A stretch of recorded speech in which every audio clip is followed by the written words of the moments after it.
ပေါ်ပဲကတ်ဒီဖြစ်စေမကတ်ဒီဖြစ်စေပိုးသားတွေချုပ်တော့မယ်ဆိုဇာမျိုးအဲ့နံပါတ်7ကိုပြောင်းတော့မယ်ဆိုတာသိရထိုင်းဖို့လို့ခေါ်တယ်နော်ဒါထိုင်းဖို့ဇာနေချုပ်ပေးထားတာဒီကကြတော့ဒီအသက်ကြီးပိုင်းဝင်မှာပေါ့နော်အသက်ကြီးပိုင်းကအသက်50ကျော်60နီးပါးလောက်ရှိတယ်ပေါ့နော်40ကျော်50ကျော်ဟုတ်တယ်ဒါထိုင်းဖို့နဲ့ခြီပိုးဆိုတော့2မျိုးရှိတယ်ပိုးမှာနော်ဘလက်တီနိုပိုးကတက်စားပေါ့နော်ဒီလိုမျိုးထိုင်းပိုးတွေခြီပိုးတွေဘယ်ပိုးမဆိုပေါ့နော်ဘလက်တီနိုပိုးပဲဖြစ်ဖြစ်ချုပ်မယ်ဆိုတော့ဒါမျိုးကလေ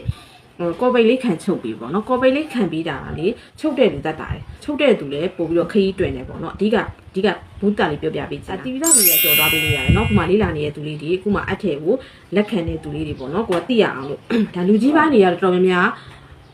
ဘာလဲဆိုတော့ဒီကော်ပိတ်မခံကြဘူးပူတယ်အိုက်တယ်ပေါ့နော်သူကထူလိုက်ဆိုမိုးတက်ဘူးဒါပေမဲ့သူတို့အသားပြောင်းဖြစ်တယ်နော်ဒါဆိုလူကြီးပိုင်းဝက်မှာဆိုတော့သူကကော်ပိတ်မကပ်ဘူးတဲ့နော်ကော်ပိတ်မကပ်ဘူးဒါထိုင်းဖို့တည်လားထိုင်းဖို့ကနည်းနည်းချီဖို့ထန်နည်းနည်းလေးတောင်းနေကန်ယူနည်းနည်းကောင်းတယ်ချီဖို့ကကြအမိုးတွေတအားထွက်တယ်နော်အမိုးတွေတအားထွက်တယ်နော်ဒါချုပ်ဘူးတဲ့သူတိုင်းသိပါတယ်အမိုးတွေထွက်တယ်အမိုးတွေတအားထွက်တဲ့အတွက်ချီဖို့ဆိုရင်ဒါတို့ကလေဒီကော်ပိတ်လေးကတ်တုံးတာပို့ပြီးအဆင်ပြေတယ်တည်လားဒါမျိုးတို့ဒီလူငယ်ပိုင်းတွေဝတ်မယ်ဆိုရင်ကော်ပိတ်လေးကတ်ပြီးတော့သုံးစီခြင်းပေါ့နော်ကော်ပိတ်လေးကတ်ပြီးတော့မှသူဝတ်စီခြင်းနဲ့ချုပ်ကားတဲ့လူလည်းအဆင်ပြေတယ်ကွာချုပ်တဲ့သူလည်းအဆင်ပြေတယ်ဝတ်တဲ့လူလည်းလှတယ်ပေါ့နောက်တစ်ဖက်အဆင်ပြေတဲ့နည်းလေးပေါ့နော်တော်တော်များများကတော့ကော်ပိတ်မကတ်ကြအောင်နော်ကော်ပိတ်မကတ်ကြအောင်ကိုကဒါမဲ့တချို့ကကြတော့နားမလဲဘူးတချို့ကကြတော့နားလဲတယ်ပေါ့နော်တချို့ကကြတော့ကော်ပိတ်ကတ်တာမကတ်တာကိုနားလဲတယ်နားလဲပြီးတော့သူတို့ကမကြိုက်ဘူးပေါ့နော်ကတ်တာကိုမကြိုက်ဘူးကတ်လိုက်ရင်သူကထူသွားမယ်ပြီးရင်အိုက်တယ်ပေါ့နော်အိုက်တယ်ထူသွားတာကိုမကြိုက်ဘူးမကြိုက်တဲ့အတွက်လူကြီးပိုင်းတော်တော်များများမကတ်ကြဘူးပေါ့နော်မကတ်ကြဘူးဆိုရင်ဇာမျိုးကနော်ဘယ်လိုချုပ်ကမလဲဆိုတော့ဇာမျိုးကန်ရခက်တယ်ဒါထိုင်းဖို့ကနည်းနည်းကန်ရတာလွယ်တယ်နော်ထိုင်းဖို့ကြီးဖို့ပလန်နေဖို့အဲ့လိုပိုးတွေကိုချုပ်တော့မယ်ဆိုဇာမျိုးကလ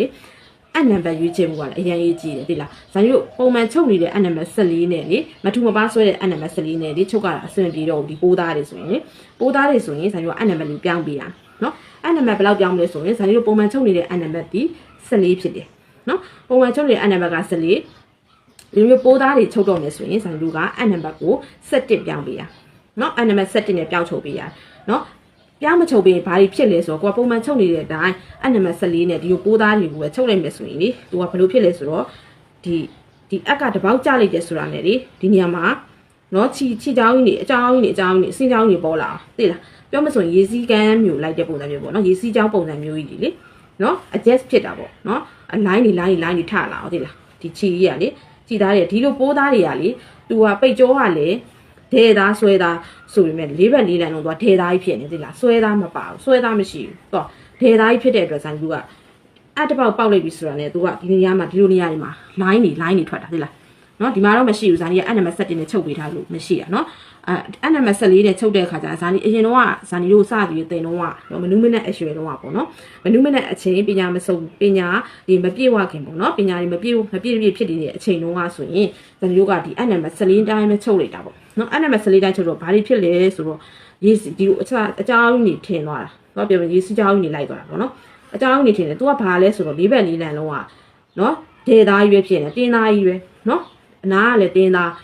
းနော်ကြက်ကြီးဖြတ်ထားတဲ့ဘက်ကလည်းတင်းသားနော်ဆွဲသားမပါဘူးဆွဲသားရှာတယ်ဆွဲသားမရှိဘူးကွာဒီလိုကန့်လက်ပြက်ငင်းဆွဲမှာပဲဆွဲသားရှိတယ်အဲ့ဒါတော့တိတ်မဆွဲဘူးသိလားတော့ဒေသားများတယ်သူကကြတော့လေဒေသားများလာဖြစ်တဲ့အတွက်ဆန်ကျိုးကအနံပါတ်လေးပြောင်းပြီးချုပ်ပြီးနော်ကော်ပိတ်ကတ်ကြီးဖြစ်စေမကတ်ကြီးဖြစ်စေပိုးသားတွေချုပ်တော့မယ်ဆိုဆန်ကျိုးကအနံပါတ်7ကိုပြောင်းတော့မယ်ဆိုတာသိရမယ်နော်နားလည်ထားမယ်သိထားမယ်အခုဒီဗီဒီယိုကြည့်နေတဲ့သူလေးတွေထဲမှာလည်းအနံပါတ်နော်မပြောင်းမနဲ့ချုပ်ဘူးတဲ့သူတွေပါတယ်ဆိုရင်ဇာနီကို comment မှာလေးရေးပေးခဲ့နော်ပါတဲ့သူဆိုရင်ပါပါတယ်လို့ရေးပေးခဲ့ပါနော်ရေးပေးခဲ့ပါဘာကြောင့်လဲဆိုတော့ဇာနီကဒါပညာတစ်ခုတိုးတယ်ပေါ့နော်ကိုကတော့ပညာတစ်ခုတိုးတယ်နော်တိုးတယ်ဒီအနံပါတ်မပြောင်းမနဲ့ချုပ်တယ်ဆိုရင်ဇာနီတို့ကချီကြီးတွေကနေပြီးတော့ရေးစီးကြောင်းတွေလိုက်တယ်နော်ပြီးကော်ပိတ်မကတ်ရင်ပို့ပြီးတော့သိတာတယ်နော်လူငယ်ပိုင်းတွေဆိုရင်အကြံပေးချင်တာကလူငယ်ပိုင်းတွေဆိုရင်ကော်ပိတ်ကတ်ပြီးတော့စစ်စစ်နဲ့ကိုကရှင်းပြပေးပေါ့နော်ကိုကသူတို့နားလေအောင်ရှင်းပြပေးလို့မှသူတို့ကမကတ်ဘူးရတယ်သူတို့ကလက်မခံဘူးဆိုရင်တော့ကော်ပိတ်မကတ်ပြီးနဲ့ချုပ်ပြီးလို့ရတယ်နော်ဒါလေးကိုဘုသူသားအနေနဲ့ပြောပြပေးရပါကျေးဇူးများတင်ပါတယ်အကျိုးရှိတယ်ဆိုရင် comment မှာ yes လို့နိုင်ခဲ့ပြီပါအခြားလေးလာနေတဲ့သူတွေအတွက်လည်း share ပေးခဲ့ပါဦးစာနေဖြစ်ပါတယ်